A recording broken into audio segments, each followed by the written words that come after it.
بسم اللہ الرحمن الرحیم۔ السلام علیکم ورحمۃ اللہ وبرکاتہ۔ امید ہے آپ سب خیریت سے ہوں گے۔ آج ایک اہم مسئلہ کے اوپر ہم بات کریں گے۔ میں کوشش کروں گا اختصار کے ساتھ اور آسان الفاظ کے ساتھ میں اس مسئلہ کو سمجھا سکوں، تاکہ جو لوگوں کے دلوں میں مختلف شکوک و شبہات ہیں وہ ختم ہو دیں۔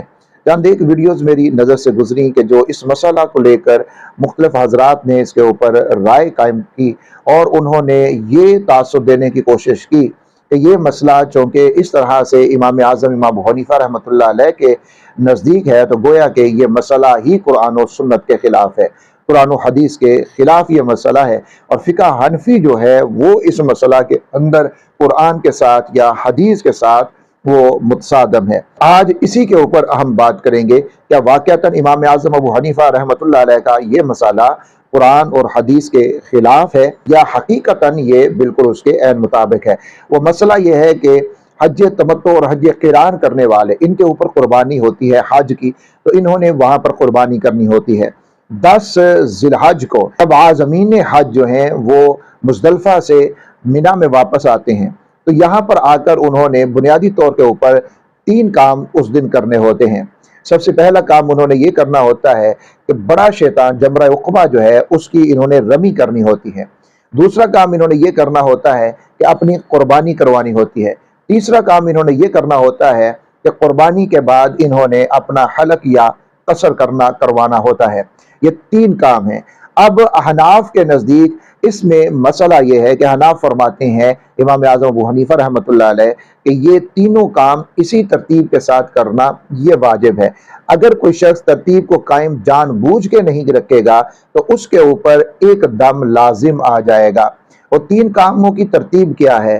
پہلے وہ رمی کرے گا، پھر وہ قربانی کروائے گا، اس کے بعد حلق قصر کروائے گا۔ یعنی یہ ترتیب قائم رکھنا یہ اس کے لیے ضروری ہے، واجب ہے، لازم ہے۔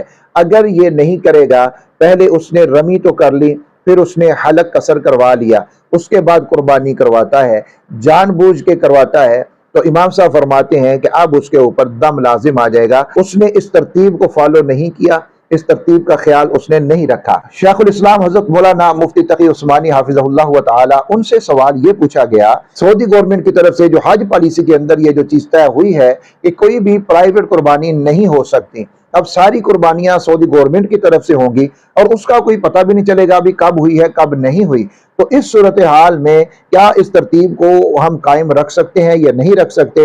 اس ترتیب کو قائم رکھنا یہ واجب ہے یا نہیں ہے؟ اگر کوئی قائم نہیں رکھ پاتا تو پھر اس کے لیے کیا حکم ہے؟ یاد رکھیے، جیسا میں نے عرض کیا کہ امام اعظم ابو حنیفہ رحمۃ اللہ علیہ، ان کے ہاں اس ترتیب کو قائم رکھنا واجب ہے۔ اب یہ جو وجوب کا انہوں نے حکم دیا ہے، یہ خام خواہ میں نہیں دیا، یہ فہم حدیث سے انہوں نے دیا ہے کہ رسول اللہ صلی اللہ علیہ وآلہ وسلم نے اسی ترتیب کے ساتھ عمل کیا ہے۔ آپ نے پہلے رمی کی ہے، پھر آپ نے قربانی کی ہے، اس کے بعد آپ نے حلق کروایا ہے۔ اب امام صاحب فرماتے ہیں کہ یہ ترتیب قائم رکھنا یہ بالکل حدیث کے مطابق ہے، اور اس کے اوپر ہی ہمیں عمل کرنا چاہیے۔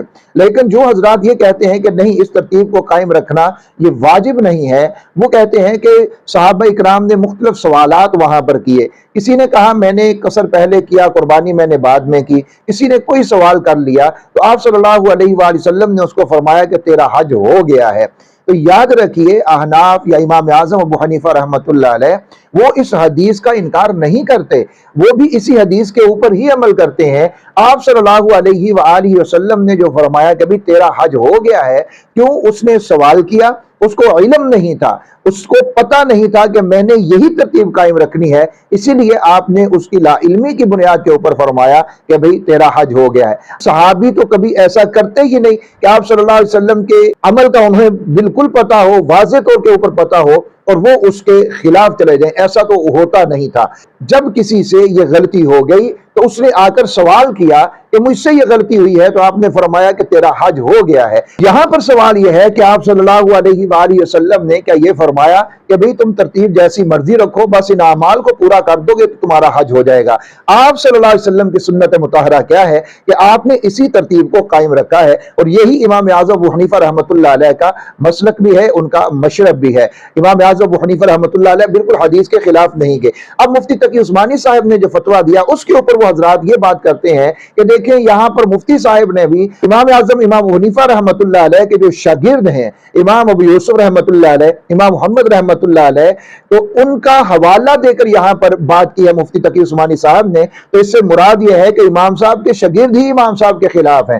یاد رکھیے کہ ایسی بات نہیں ہے، یہ علمی اختلاف ہے، فہم حدیث کا اختلاف ہے، اور صحابہ اکرام نے بھی کئی ایسے مسائل کے اندر آپس میں اختلاف ہو جاتا تھا۔ آپ صلی اللہ علیہ وآلہ وسلم کے فرمان کا ایک صحابہ کی جماعت اور مطلب لیتی اپنے فہم کے مطابق، دوسری اور لیتی۔ اس کی بیسیوں مثالیں ہیں، وہ یہاں میں عرض نہیں کروں گا ورنہ بات بہت زیادہ لمبی ہو جائے گی۔ تو یہ علمی اختلاف صحابہ اکرام میں بھی تھا، اور علمی اختلاف اگر امام اعظم ابو حنیفہ رحمۃ اللہ علیہ کے ساتھ ان کے شاگرد کرتے ہیں تو اس میں کوئی عیب والی بات نہیں، برائی والی بات نہیں، یا امام صاحب رحمۃ اللہ علیہ کے علم کے اندر کوئی کمی والی بات نہیں ہے۔ لیکن بعض لوگوں کو چونکہ امام اعظم ابو حنیفہ رحمۃ اللہ علیہ کے نام کے ساتھ ہی چڑ ہوتی ہے، تو وہ پھر اس طرح کی بات کو لے کر اچھالتے بھی ہیں اور اوپر بات بھی کرتے ہیں۔ مفتی تقی عثمانی صاحب حافظہ اللہ تعالی نے جو فتویٰ دیا اس کے اندر انہوں نے اس بات کو وضاحت کے ساتھ لکھا ہے۔ اگر صورتحال واقعی وہی ہے جو سوال میں مذکور ہے تو ایسی صورت میں حجاج کرام کو چاہیے کہ اپنے طور کے اوپر حتی الامکان احتیاط سے کام لیں۔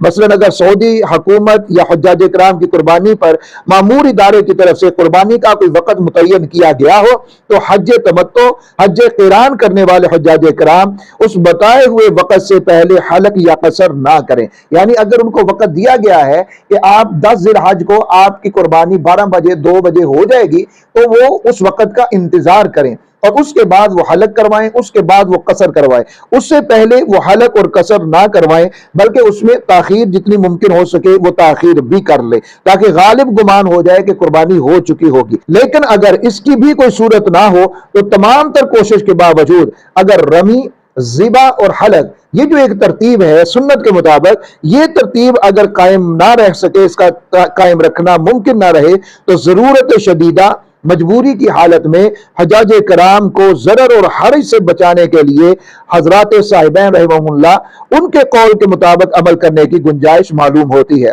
خصوصاً جبکہ یہ قول حضرات ائمہ ثلاثہ یعنی امام مالک، امام شافعی، امام احمد بن حنبل رحمہ اللہ تعالی ان کا بھی ہے، حدیث مرفوعہ کے ظاہر کے موافق بھی ہے۔